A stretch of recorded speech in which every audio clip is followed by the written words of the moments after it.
Behind you. You what? Behind you. Oh. Now I get He it. sits right underneath you. It's just. Hey, how are you? Welcome. All right, so we are continuing our study of Hosea today. This is actually our fourth lesson. Hopefully we can wrap it up today and next week. What we've done so far is we've gone through chapter 2 in 3 weeks. So I'm going to just hit on chapter 3 very quickly, and then we'll proceed from there. This slide, although it's in, actually let me back up. I'll stick with this one. This slide shows the broad outline of what we're working on. A lot of people look at Hosea and they try to divide it in 2 sections. They say, okay, here's the section on Hosea and Gomer, their marriage, and then they look at, here's the section that focuses primarily on Israel. That's valid, that's a good way to look at it, but I broke it down a little bit farther because when you start to analyze all the messages, there are 5 messages or 5 cycles of messages throughout Hosea. The first 3 chapters contains 2 series of messages. There's a series about Hosea and his family, and then a series about Gomer's unfaithfulness that we got through most of last week. And then there's a series about Israel's widespread sin, a series about Israel's disloyalty, their rebellion, and then finally their unfaithfulness. Now what's unique, or what's interesting about each of these series of messages is they all contain messages of judgment, accusation and judgment, but they all end with a message of restoration. The ultimate message in every one of these series is God is trying to restore the relationship. So if you look at the series that way, it really gives you a different perspective of what God is trying to communicate to us through Hosea. So that's been our focus, and we're going to wrap up real quick today with chapter 3. It's really a very short chapter. I think it may be, if not the shortest, the second shortest chapter in the Old Testament. So it should go pretty quickly. Scott, would you pray for us as we start? Sure. Lord, thank you for your word. Thank you for Steve's preparation. We ask that you would guide his tongue as he gives us the message you want us to hear. In Jesus' name. Yeah, thank you. All right, so I want to back up to chapter 3. So, you just pass him a note.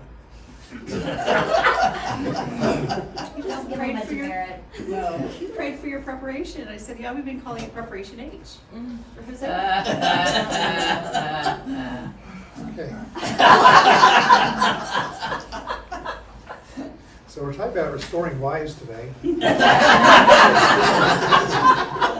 Perfect. All right. So, like the first section, this section blends Hosea's personal experience with God's experience. So, throughout the first 2 chapters, we see Hosea and Gomer as a picture of God's relationship with Israel. The main accusation against Gomer is that she's unfaithful. She plays the role of the harlot, and we see the same thing with Israel throughout this passage. The restoration, actually, I don't, Wendy, do you have it open? Could you read chapter 3? Let's start with verses 1 through 3. Then the Lord said to me, go again, love a woman who is loved by her husband, yet an adulteress, even as the Lord loves the sons of Israel, though they turn to other gods and love raisin cakes. So I bought her for myself for 15 shekels of silver and a homer and a half of barley. Then I said to her, you shall stay with me for many days. You shall not play the harlot, nor shall you have a man. So I will also be toward you. Okay, so I just put several bullet points here, and then you can add some of your own observations here. But I said Hosea loved Gomer in spite of her unfaithfulness, just as God loved Israel in spite of their unfaithfulness. Second thing I noticed here is that Hosea pursued Gomer in the same manner that God pursued Israel. Hosea paid a price for Gomer, just as God paid a price for Israel. We saw that last week in the price that he paid for Israel. Hosea provided a home for Gomer, just as God provides the land a place for Israel to dwell. Hosea commanded her not to play the harlot, just as God forbade the use of the word Baali. He said, "You'll no longer call me Baali." I forgot the word, the name that he said. Ishi. Yeah, you call me Ishi, which is father or husband, and you'll no longer call me Baali or Baali. So, what else do you observe? Anything that I missed there?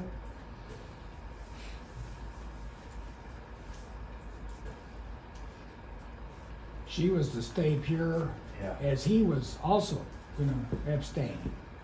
Yep. Now, there's also a command going forward, right?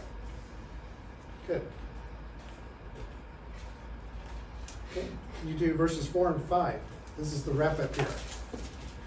For the sons of Israel will remain for many days without king or prince, without sacrifice or sacred pillar, and without ephod or household idols. Afterward, the sons of Israel will return and seek the Lord their God and David their king, and they will come trembling to the Lord and to his goodness in the last days. So the last days, we talked a little bit about that last week. I think Tyler brought this up kind of before we got to this particular passage, but he says the last days. This is an expression used by the prophets to refer to the Israel's predicted restoration in the final days. And Isaiah 2:2 says, "Now it will come about that in the last days the mountain of the house of the Lord will be established as the chief of the mountains and will be raised above the hills, and all the nations will stream to it." And we also see in Deuteronomy 4, we can also refer to Deuteronomy 4:30. There's a few other verses in Micah 4:1 where we see that reference to the last days. So last days is referring to Israel's eventual restoration. So this is a phrase that the people listening to this would be familiar with, and it would trigger that memory or that thought that he's talking about. So the rest of this, these two verses are actually a point of explanation. He says in verse 4, the many days refers to a length of period. There will be an exile, but the absence of a king and priest implies the loss of national sovereignty. Joe, how are you? Oh, welcome. Yeah, it's good to see you. Good to see you. Come on. Woohoo! Excellent. Good to So, see you. without a sacrifice or sacred stones, this implies a cessation of their religious practices. They will no longer be worshiping or sacrificing to idols. And without ephod, an idol implies the cessation of their cultic practices, kind of related to the previous comment there. So those things will cease. And then the last verse is, after the exile, the people would seek the Lord rather than their false gods, kind of reiterating that same point. They would also recognize the authority of the Davidic monarchy. Previously, they had set up their own, hey, no, you're welcome. They set up their own kings, their own, I've lost where I was trying to think of, but they're, yeah. Anyway, they set up their own kings. And then, and again, the last days refers to Israel's predicted restoration. So those are the points that I put up there. Anything else that you observed in those last two verses? I think it's interesting that he sits there and says, they will seek the Lord their God and David their king. Okay. Right? David their king, obviously David's dead. Right? What does Yeah. that mean to them to hear that? Is it just an analogy? Is it a prophecy? Is the Lord their God and David their king the same person? How do you think they would have interpreted hearing that phrase? Well, I think he's talking about the house of David, the authority of God's appointed kings. Is that? I'm asking you Yeah. how you would look at it. So Yeah, I got my own opinion. that's why I interpret it, is he's pointing back to the Davidic line. line, right? Yeah. Yep. Yeah, so and for me, that's what I'm reading at this time, and I've always stopped there and said it could be, you know, for us, we would read the Lord their God and David their king. We would sit there and say, that's Jesus. Mm-hmm. Right? We just combine those two things. Yeah. And for this time, I'm reading through it and I'm wondering if that's exactly the case. I think it's one of those prophecies that is kind of twofold, because obviously when they get back in the land, they end up with more kings, right? And then at the end, Christ is the ultimate fulfillment of that. Well, David's gonna rule, you know, even in the kingdom thereafter, so I mean, David's still gonna be their king. Yeah, that's almost what I'm thinking Yes, too. see, that's, Literally the resurrected David, yes. they get a chance to rule. Christ the king. They know that David is always gonna be, Yeah. yeah, so seeking after that. I'm almost wondering if that's how they would have interpreted this. Where are you well, getting it is- that from prophecy though? Because that is not prophetic. David will not be on the throne. Christ will be on the throne, period. There's something else. Yeah, no, that's there, but there's like No, but he will rule. I mean, it says that David, The house of David. Yes, the house of The David. house of David will rule. Ezekiel does present David as a ruler. yes, yes, that's where I'm. exactly. So it could be because that last statement is referencing, you know, the eventual kingdom or the eventual restoration. So, yeah, it The could same be. phrase shows up in Jeremiah 30, verse 9. But they shall serve the Lord their God and David their king, whom I will raise up for them. Yeah. Yeah. Yep. Not as an ultimate ruler, more as a viceroy. Okay. Did you guys hear what he said? That's an interesting. Not as an ultimate ruler, but more as a, would you say, a vice ruler? Viceroy. Yes. Viceroy. Yeah.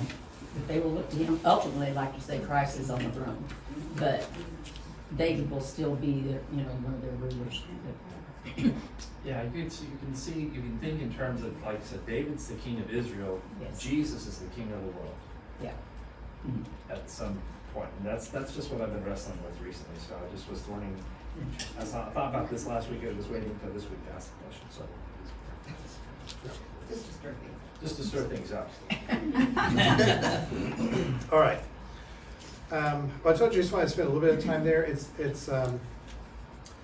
Again, we see that the restoration is the capstone of this particular message. Every message has a judgment, accusations and judgment, followed by a restoration of the relationship. So in this particular passage, the wives are restored at the very end. And sorry we didn't get to finish that up last week to kind of draw it all together with the previous discussion. But in the interest of time, I do want to go ahead and move forward. The remainder of Hosea's prophecy, as we mentioned last week, expands on these two chapters. Again, we often look at the first three chapters and we say, okay, this is a story of Hosea and Gomer, and then we move into the story of Israel. But it's not quite that simple, because the story of Hosea and Gomer is really a story of Israel, and the story of Israel keeps going back to the story of Hosea and Gomer. So they're both interwoven throughout the entire book. Though the emphasis is placed on Israel's guilt and impending doom, each of the three following sections conclude in a positive note by referencing Israel's restoration. So I missed my, oh yeah, they expand, they take the previous message, but they expand what was already said, what we're going to see. So we're going to go through these fairly quickly. That's my plan. We're going to go through at least one of the messages today, hopefully two of the messages, which is several chapters. But we're just going to look at each of the sections and talk about the main points of those sections. Again, our purpose in this particular series is not to do a deep dive into each, not do a verse-by-verse study of the books, but what we're doing is we're looking at all the minor prophets and trying to see what the big picture is. What's the broad arc, the message that is coming through from the prophets. So that's what we're trying to keep as our focus today. So we're starting with the third series, Israel's widespread sin, widespread guilt. And I'm not even going to stop and read each of these sections, except just to pull out some key verses here and there. So, I will read this one. Verse 1 in chapter 4 says, "Listen to the word of the Lord, O sons of Israel. For the Lord has a case against the inhabitants of the land." What is the case? There's three things. You see them up here on the screen. It says, because there is no faithfulness or kindness or knowledge of God in the land. Those are accusations. It's like a legal case that God is bringing against the people of Israel. And he's going to develop these ideas in the following passages, in these sections. But he develops them in reverse order. So the no knowledge of God is developed in the first section that we're going to look at. The no kindness is developed in chapter 6 and 6 through 11, and no faithfulness is developed in the last section of the book. So he mentions them here as his accusation, his legal case against Israel, and then the rest of the book is developing those ideas. Does that make sense? Mm-hmm. Okay. All right, so then let's start then with Israel's widespread sin. We're going to start in, let's see, the section is verses 4 through 10. In verses 4 through 10, this is talking about the sins against the priests, or the sins of the priests, not against the priests. So what was going on with the priests? In verse 6, it says, "My people are destroyed for lack of knowledge, because you have rejected knowledge. So I will reject you from being my priest, since you have forgotten the law of your God. I also will forget your children." What's the main accusation against the priests? Lack of knowledge. They didn't teach. They didn't teach, No, they not- didn't instruct. They didn't- Not just lack of knowledge, what's the word? They rejected. They rejected knowledge. So, and then, what's the follow-up to that? Not only did they reject the knowledge, but what impact did that have on the people of Israel? Well, they sinned Yeah. more and more. Yeah, they continued to sin, but also But they've impacts. forgotten the law. Yeah,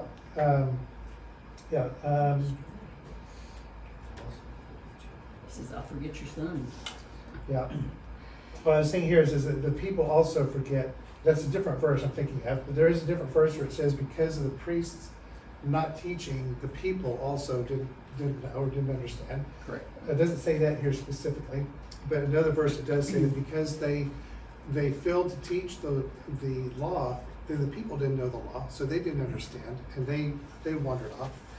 The result here is that people are going to stumble through life. They stumble day and night in verse 5, and then the people will lack knowledge. I guess that is in verse 6. People are destroyed for, my people are destroyed for lack of knowledge. Okay, so it is there. They're destroyed for lack of knowledge because you have rejected the knowledge. And then the priests feed on the sins of the people. Why did the priest feed on the sins of the people? Why did they desire the iniquity or the sins of the people? Well, the more, they said, the more sin offerings they had to. Well, that's a good point. I Fill hadn't their thought of it. pockets more. So this is pure speculation. It's not written there, but that's a good point. I also thought, well, if I am a leader and I want to sin myself, I want to reject God. It helps me if all the people around me are also sinning. It kind of gives me cover. So they have stopped. It's job security. It is. Yeah, there you go. Another, I'm no worse than you, basically, that situation. They have stopped giving heed to the Lord, so they have forgotten the Lord. You remember in the very first section, the very first lesson, when we were talking about, in the introduction, we were talking about what is the broad theme or the main emphasis here? They forgot the Lord. In Deuteronomy, it says over and over and over, don't forget the Lord. Don't forget, don't forget, don't forget. Then we get to Hosea, and what they do? They forgot. So that's one of the main things that we see in Hosea. They forgot the Lord. They stopped giving heed to the Lord. Okay, so then we move on to verses 11 through 14. We focus on their sins of idolatry. let's see.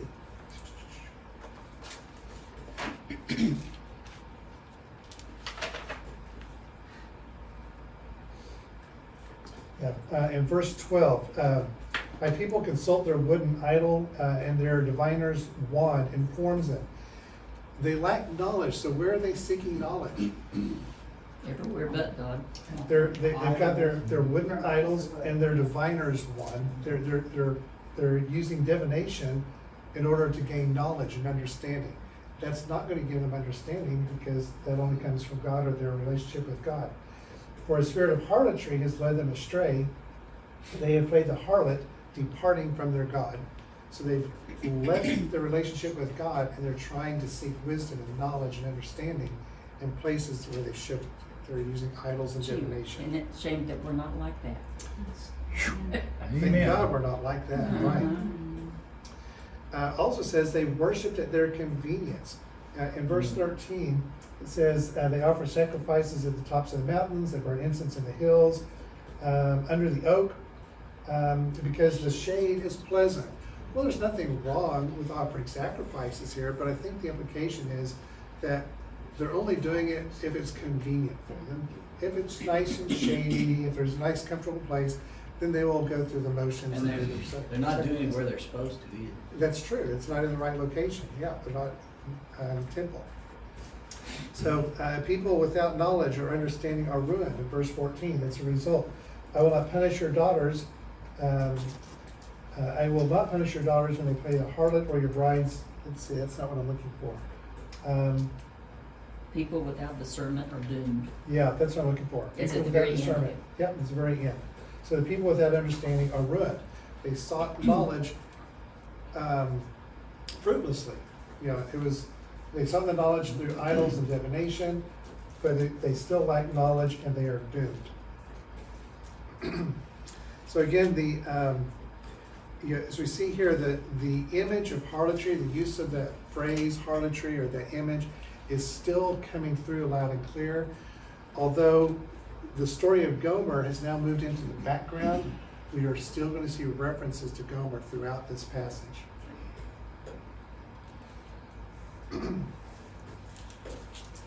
So what is the effects of idolatry? In verse 15, let's see, this is still in chapter 4.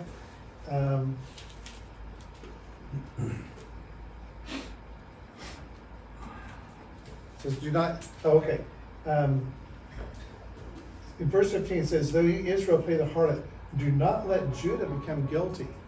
So I don't know what this implies exactly. Does it imply that Judah was innocent at this point? Probably not. But what he's saying is, don't infect them with your harlotry. Don't let what you're doing seep into their culture, their customs, and their ideology.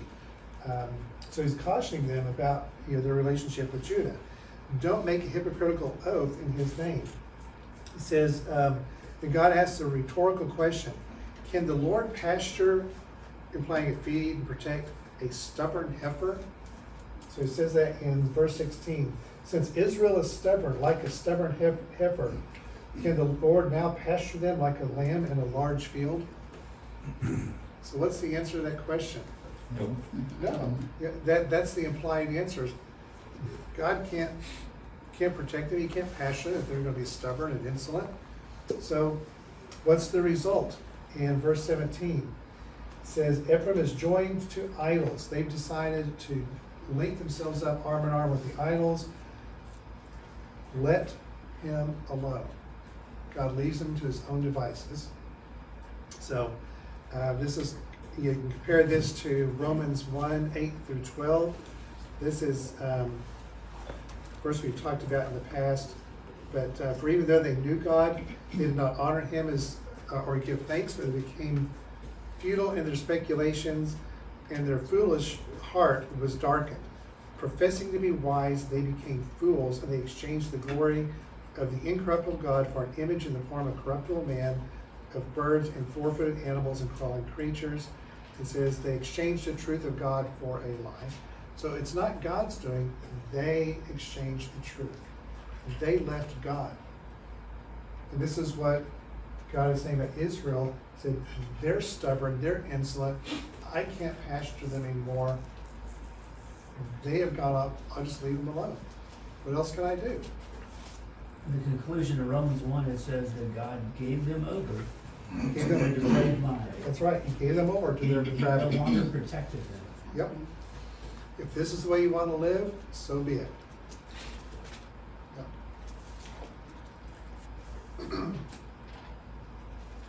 Okay, continuing on, there's now a warning. We're moving into chapter 5. Anything else about chapter 4 before we move to chapter 5? Any observations or comments before we move on?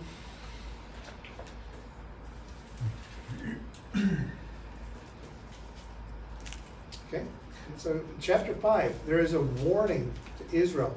So in chapter 4, it was focused primarily on Israel. Now we see Judah is kind of woven into the mix here. There was a mention of Judah, but the message in chapter 4 was not directed to Judah, it was about Judah. Here we actually see the message directed partially to Judah. Some people have argued that those were not messages from Hosea, that those were later inserted.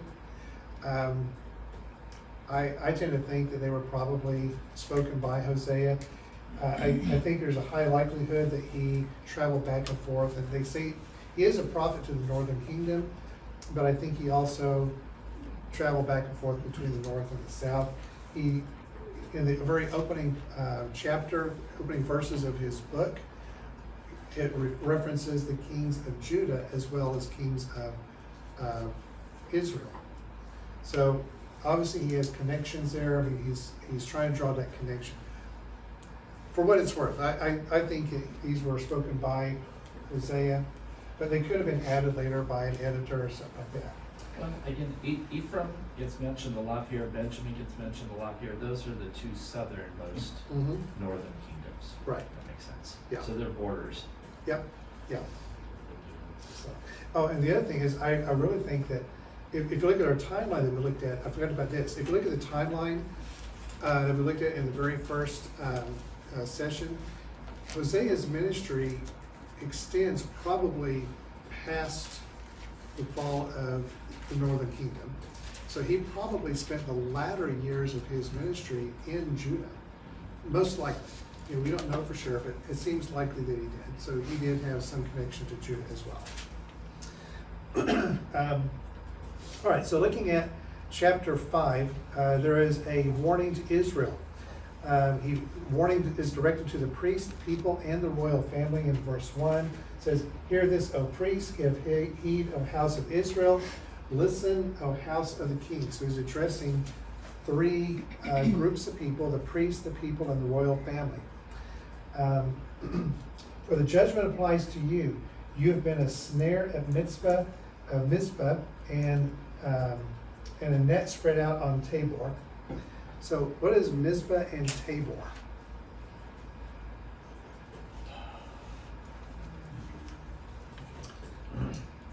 So Mizpah is also a word for a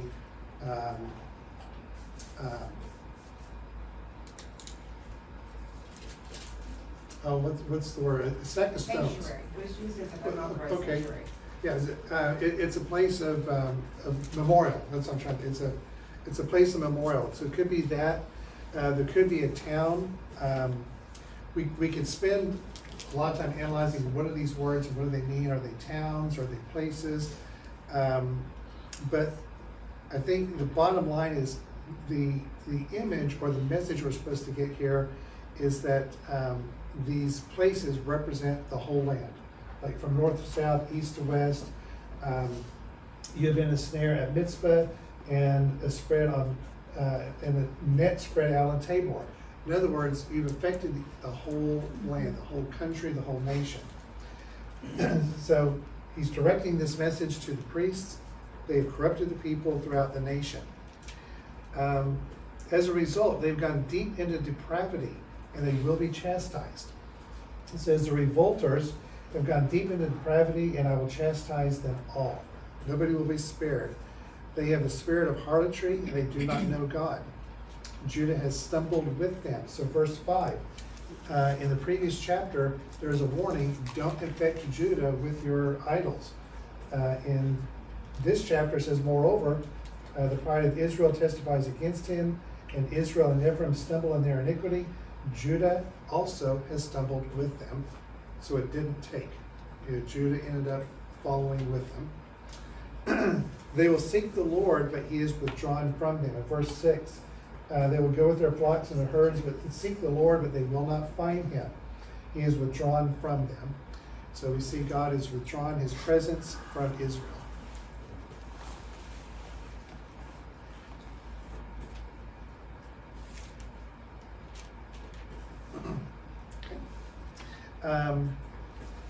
Continuing on, there's a warning.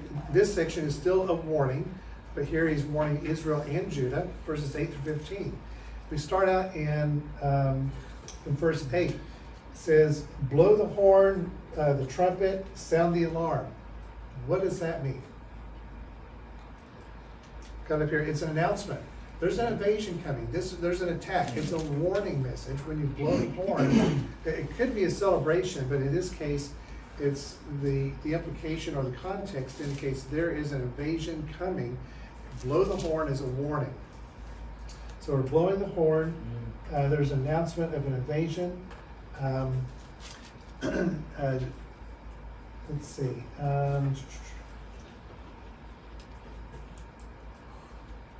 So in verse 10, I'm on the wrong page. Okay.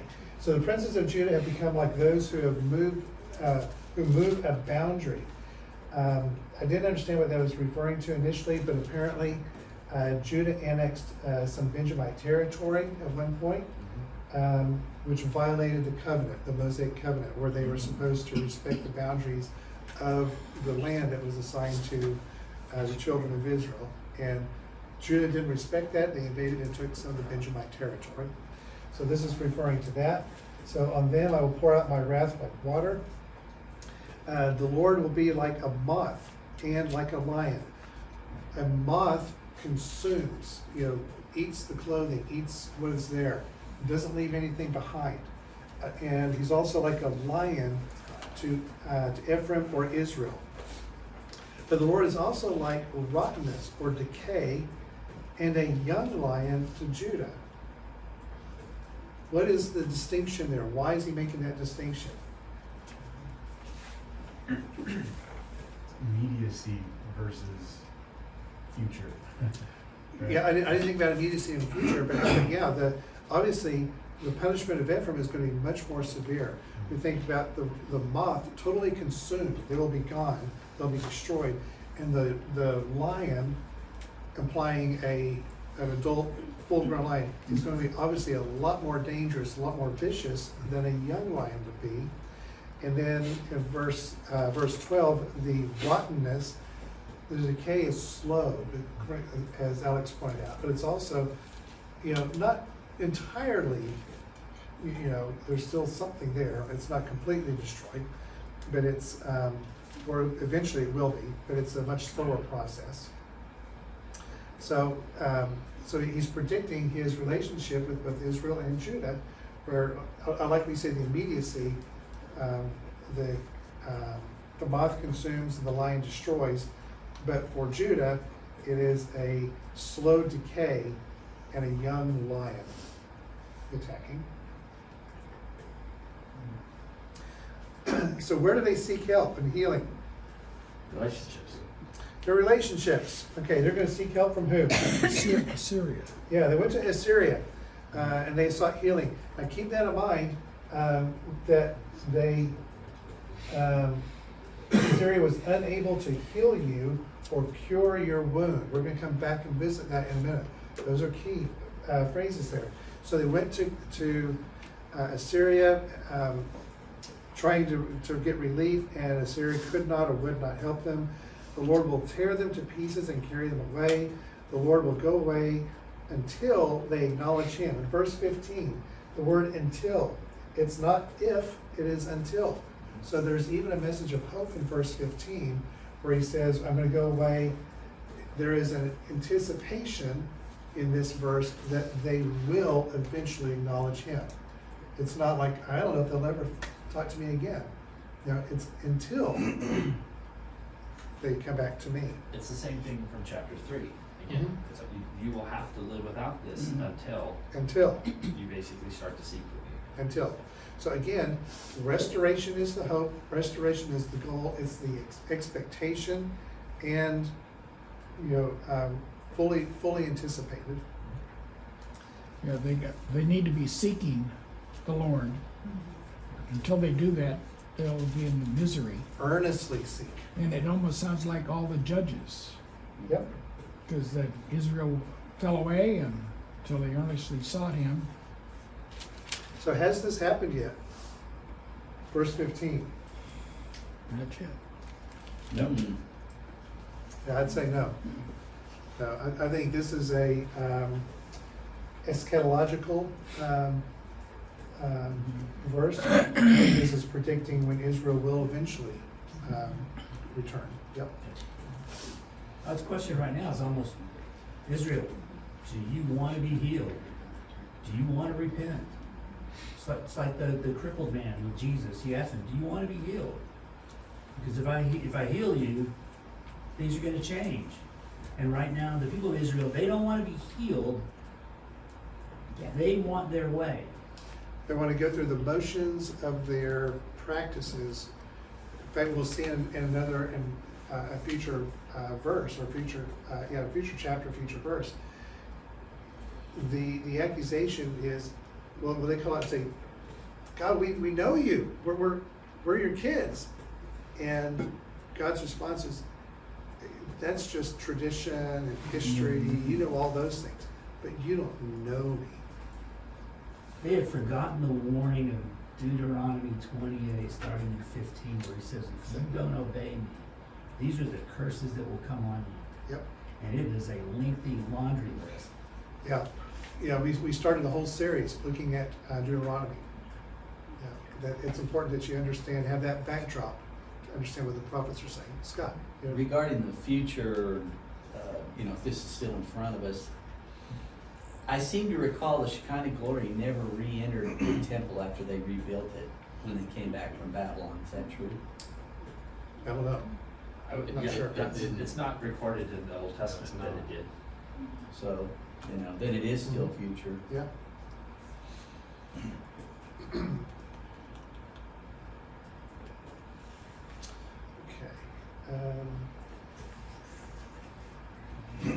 So now we get to restoration. And the colors change. Woohoo! So restoration is green. So we move into a new section here. This is the message of restoration. There are, in fact, let's just go ahead and read. This is a short passage here. So let's see. This is verses 1 and 2. It says, "Come, let us return to the Lord, for he has torn us, but he will heal us. He has wounded us, but he will bandage us.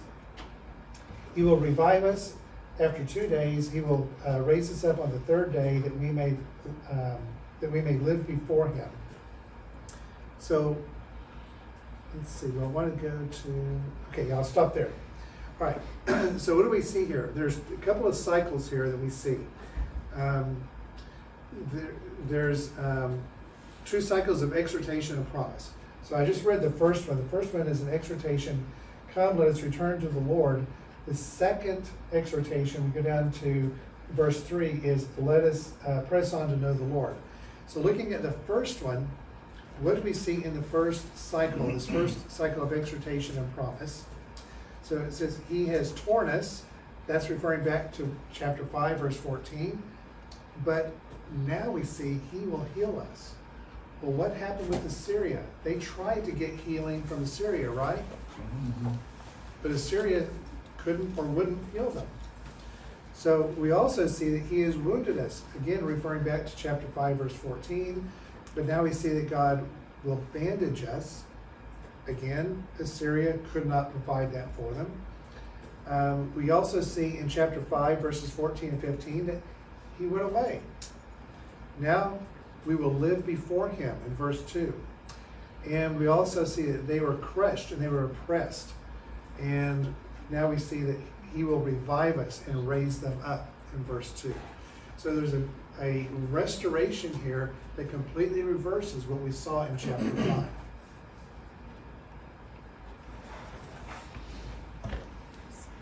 So any questions there? Does that have any impact on Christ being risen on the third day? Okay, that's what I was expecting somebody to ask. The answer is probably not. It's probably just talking about the expediency. I couldn't see that it's really, it's coincidental as far as I can tell. Anybody has more background, Alex, or anybody? I agree. I think it's just, Yeah, I don't think it has a particular prophetic message in it. Okay. I think Tyler covered the only prophetic with the sign of Jonah. Yeah, That's so it only- says 3 days in the belly. Yeah, I think that's true. Yeah, I saw that here and I thought, that's interesting, 2 days, 3 days, yeah, but I don't think it's anything more than coincidental here. Okay, well, thank you for bringing that up. That was a question I thought somebody would ask. So I you thought did- you planted that. You did not disappoint. How much did you pay him? Pardon? Oh, I asked, how much did you pay him? Yeah. Well, I didn't want to bring it up and open up a can of worms if somebody didn't ask it, but I wanted to pause in case somebody was thinking that. Okay, so the next cycle of exhortation and promise is let us press on to know the Lord, verse 3. Why? Because his going forth, which is his return from hiding, his coming out, his going forth, is as certain as a sunrise, and his promises are also certain. This idea of pressing on has the connotation idea of chasing or pursuing. So this is, as Bob was indicating a minute ago, this is actively seeking. It is, there's an intensity and a fervency in this pressing on. So we are to press on, that's the exhortation, to know the Lord.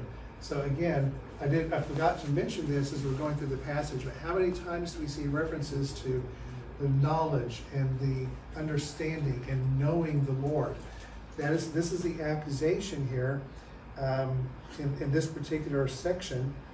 We talk about there's no knowledge of God. You did not know me. You are not my people. Lo ami. Remember we talked about the 3 children? The third child was lo ami. You're not my people. You don't know me. We don't know you. So this is a reference again back to the children of Hosea. Hey, how are you? And Gomer. Isn't that a refreshing verse? I mean, his appearance is as sure as the dawn. I know. It comes to us like the rain. It is. You know, like spring showers that water the land. I mean, we understand and know how it is that we need water, you know, and it's just so refreshing to see that description of him. Yeah, I really have come to appreciate Hosea a lot more just going through this and his emotional connection to the people. He's like the Jeremiah of the Northern Kingdom. He's that emotional Yeah. prophet. You Well, I cannot- mean, he had to have been Yeah. to do what he did. He Yeah. had to love the people. Yeah. And he loved them as God did. And so, and that desire to please the Lord. Yeah, I really enjoyed this book too. Mhm. Yeah. Yes. I'll Alex. say, in light of the verse that she just mentioned, I think that the reference, right, is he'll come to us like the rain on the earth. This is, the idea of covenant blessing. So Mhm. they're, Yep. they're being judged, rain's not coming, people are carrying them off into exile. But when they return to him, when they seek him, he will restore them, will bless them, and land. Rainfall is a big part of that, That's right. right? So, Yeah, there's a lot of imagery here. Oh, yeah, that- absolutely. yeah. So you recall that previously they were looking at, they cried out to their idols, to Baal. They thought that this is what was providing their prosperity. And I said, no, that's, Well, just think about all the idols that they've been, you know, and he says his appearance is as sure as the dawn. So Yeah. I mean, he's always there. You know, Yeah. why do you search other places for Right. him? He's there. okay. And he goes on to say, not so fast, my friend, right? Isn't that the response from God? Yeah. All right, so what do you think? We've got a few minutes left. What kind Pick up on the 4 through 6 of this section. Yeah. Again, I like your going back to 4:1 and saying the three elements of the indictment. And here you start to see that second one, you have no faithful love. And he complains about your loyalty is like the morning mist. In verse 6, I desire loyalty, not sacrifice. Again, this idea of that chapter 4, verse 1 being a repeating theme at the indictment. So Yep. we really appreciate that. Yep. Cool.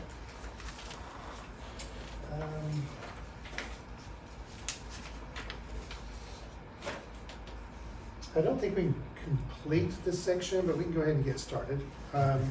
What do you guys think? Should we get? Sure. Yeah, Should we get just- started? Yeah. All right. So this is now we're getting into the fourth series of messages.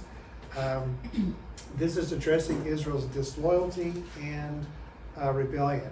I picked up. I don't know if you remember, if you looked at the previous slides or what I had up there before, I had this listed as ingratitude, and I picked that up from another author. And as I'm reading through this, I think disloyalty just seems to fit better than ingratitude. So, so I changed that in case you have a copy of the outline, the original outline. All right. So the first, there's two oracles in this section here. The first one addresses disloyalty, and we start with the breach of covenant.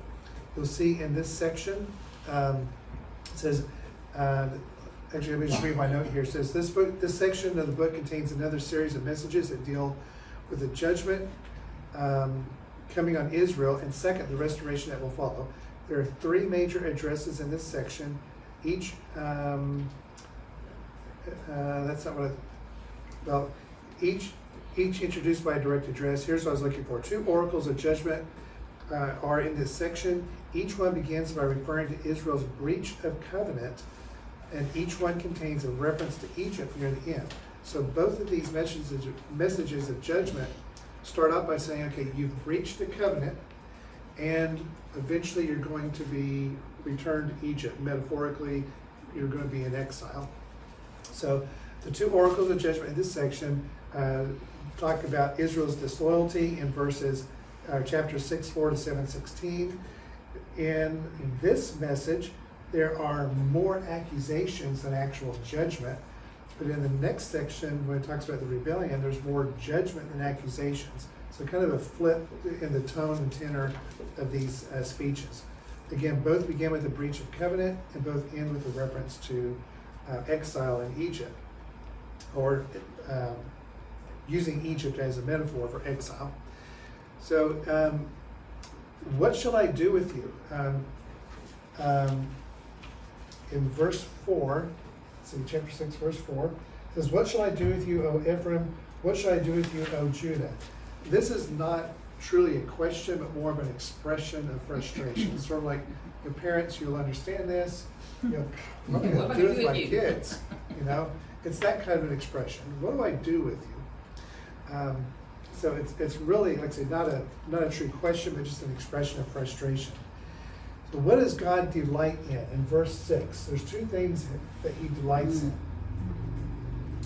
He delights in loyalty over sacrifice. He delights in knowledge rather than burnt offerings. But like Adam, they have transgressed the covenant. They have broken the covenant. So what was the covenant that Adam transgressed?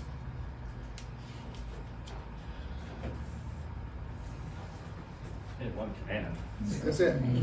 Don't eat from the tree. Yeah, don't eat of the tree. Yeah, the Edenic covenant. Yeah, this is not the Mosaic covenant he's addressing here, talking about.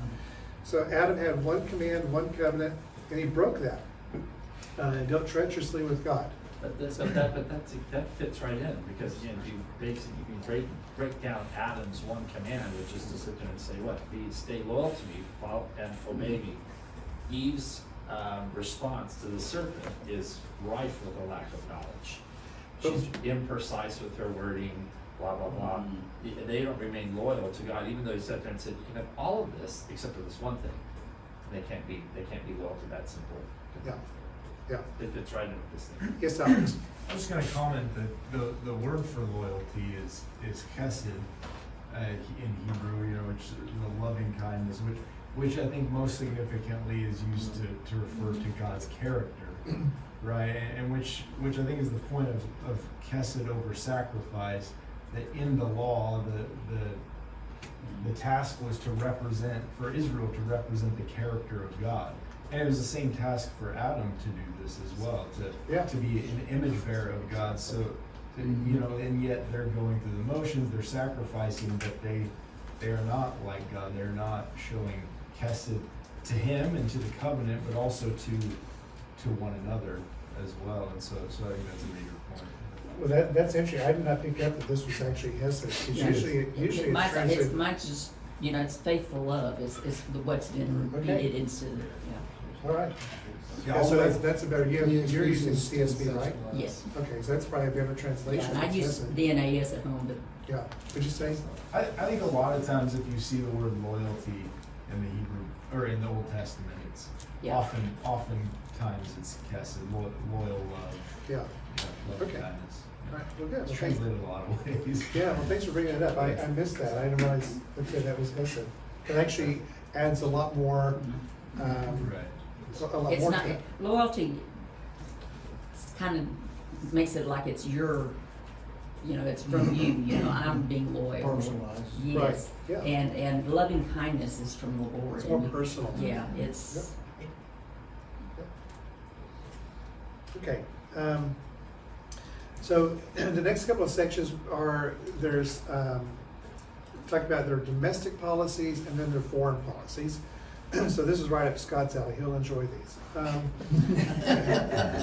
We're going to talk about politics here for a little bit. So in chapter 7, he says, their lies and thievery are emblematic of their social and civil corruption. In verse 1, he says, when I would heal Israel, the iniquity of Ephraim is uncovered in the deeds of Samaria, for they deal falsely. The thief enters in, bandits are outside. So this idea of their lies, their thievery, and all this is just emblematic of a corrupt society.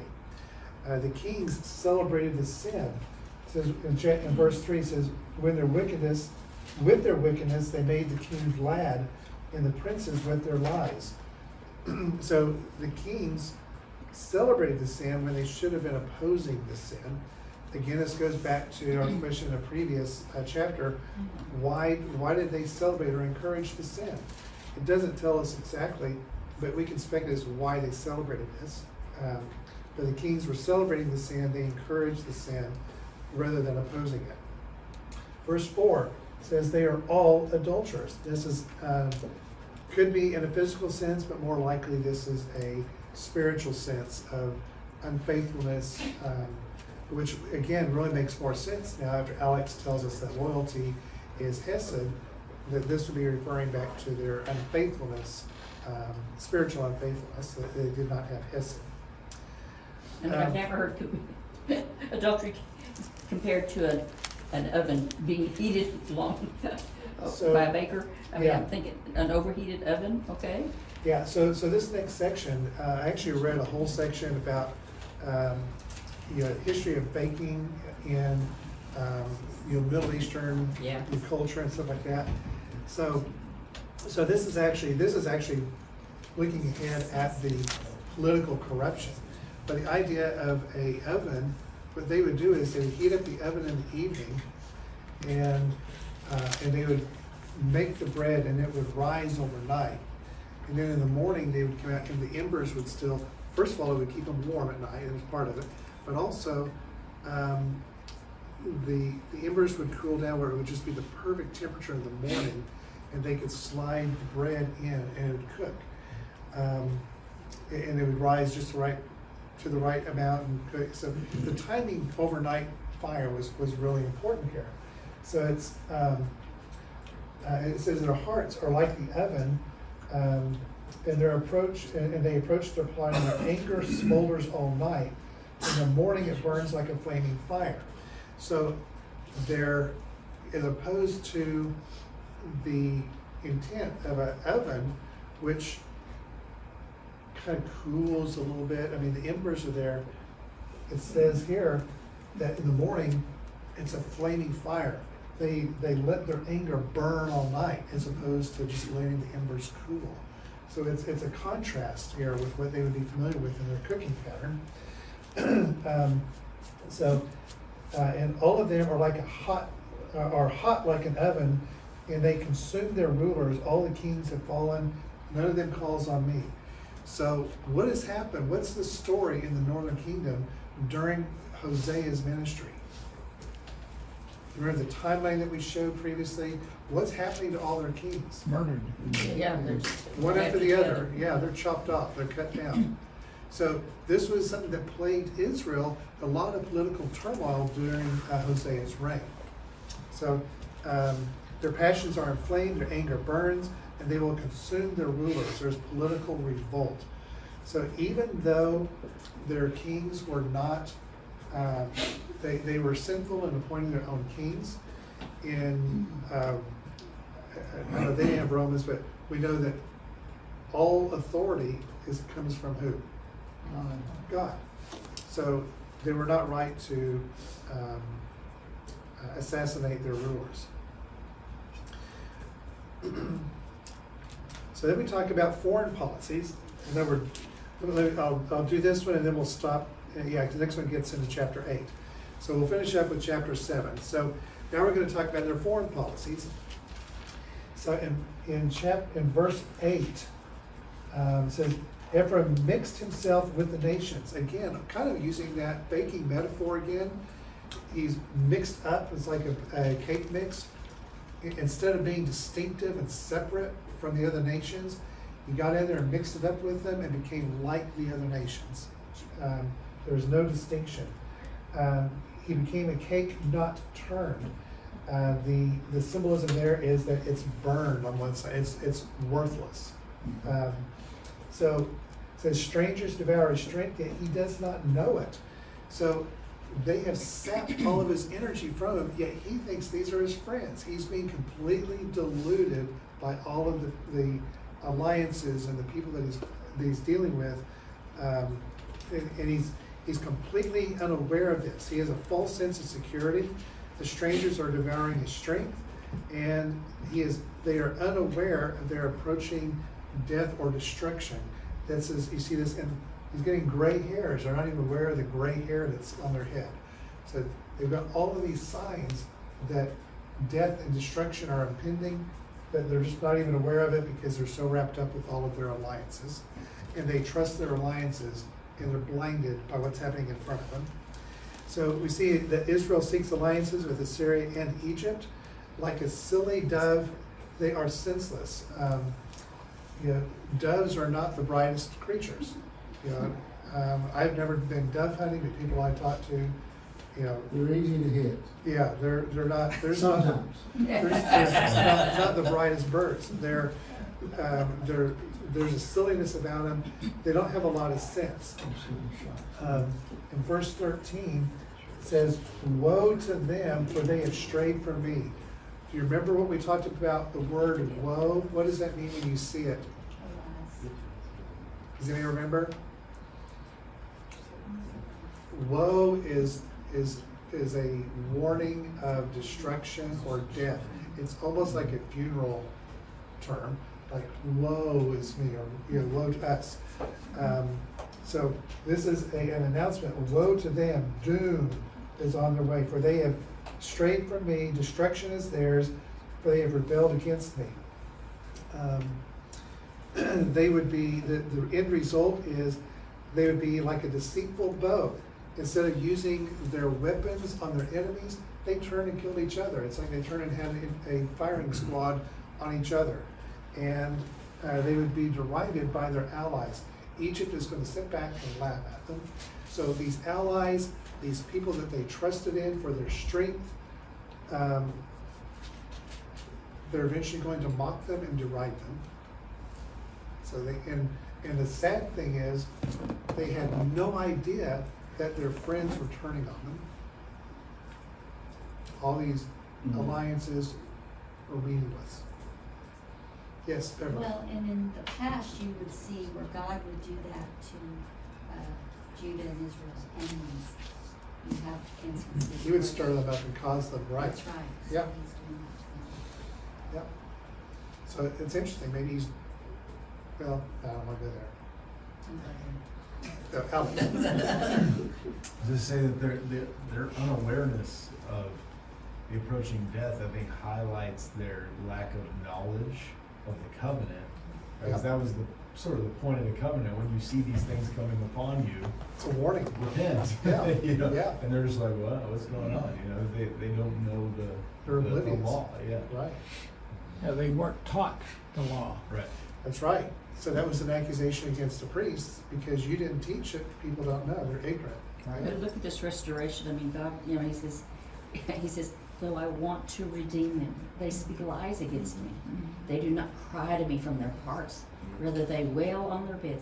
You know, I mean, he wants so badly to love them and redeem them, and they just turn their backs. It's So what were the lies that they spoke against him? what were the lies? They speak against him. Yeah. Well, I mean, it was just literally that they, you know, the rejection of the covenant, you know, just everything they were doing was a lie against God. Yeah. So again, speculation, but I can imagine that. So the surrounding nations know that these are God's people. Yeah. So when they're going and forming alliances with these other people, it's almost as if they're lying to them about God, who God Yeah, is. God's not helping us, so yeah. Bingo, God's that- not so capable. that's- Yes. Yeah, God, yeah. So we have to go to the. God can't save Exactly. us. We're looking to you to help us. We're going to establish a treaty with you because our God is not powerful enough to do this, and we need your protection. And that's what I think he's referring to. Oh, He yeah, says the lies that absolutely. they're telling other people. They are not blessing the surrounding nations, but they're lying to God, lying to the other nations about who God is and God's strength and sovereignty. So again, I think that's exactly, because again, we talked about this last week. Again, there's a political element to this that's tied in with the religious element of it, right? And how does Ephraim spend its strength and not notice? Right? How do you get used like that? Well, the treaties didn't come for free. You know, again, we see the same thing with Judah as it faces the Assyrian threat. Does what? It pays massive tributes and things like this, right? So this country goes on and says, "I will buy peace," and the peace comes at what cost? You know, Yeah, you sold yourself off, right? right. Well, it's almost 10 o'clock, so I think we should probably stop there. We'll pick up next week with chapter 8. Kind of I hate to break right in the middle of one of these messages, but you know, that's just the way it works. So We're remedial, but we're trying to learn. yeah, that's it. Yeah. We're actually doing pretty well. We actually made a lot farther than I thought we would, so congratulations. I thought we'd do well to get into chapter 6, but we actually made all the way to chapter 8. So, all right. Father, we thank you again for this time that we can share together and learn from you. Just pray that as we go to the service, that you would just speak through Wayne this morning, that our hearts will be open, and there would be a great time of worship and learning there as well. We thank you in Jesus' name. Amen. Jared. Jeremy? Oh, well, we better pray. Jared. Jared, well, we better pray again. You want about the map?